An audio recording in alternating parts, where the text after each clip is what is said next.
Tu ești Vasile ăla. Vasile, cum îl cheamă? Vasile, mă, să mă... Bro, arată-mi brandul. Arată-mi brandul. Te rog eu să mă ierți. Când eram mai mic, știu că te băteam cu toporul. Te rog să mă ierți, ești nebun. Bro, arată-mi brandul.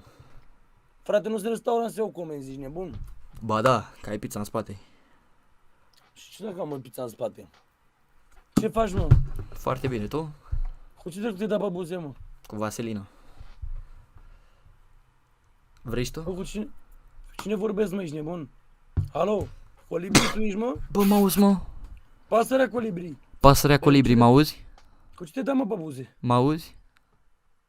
Viața mea, mă, ești cu mine? Sunt Pălidie, tu mă auzi? Bun, cu ce te da pe buze, mă? Cu vaselină. Cremă de untură din aia de găini. De pui la găini. Untură de găini, dacă găinile au grăsime multă, da. Mhm. Mă, bata, mama. Ce mănânci? Am că ești belea să mor. Chiar zici că ești copilul, Vasile. Zi pe bune. Păi mă, că mică, Ce mănânci, mă, acolo? ce dracu, nu mai contează. Bă, tot ce-ți dorește e să-ți dea Dumnezeu sănătate și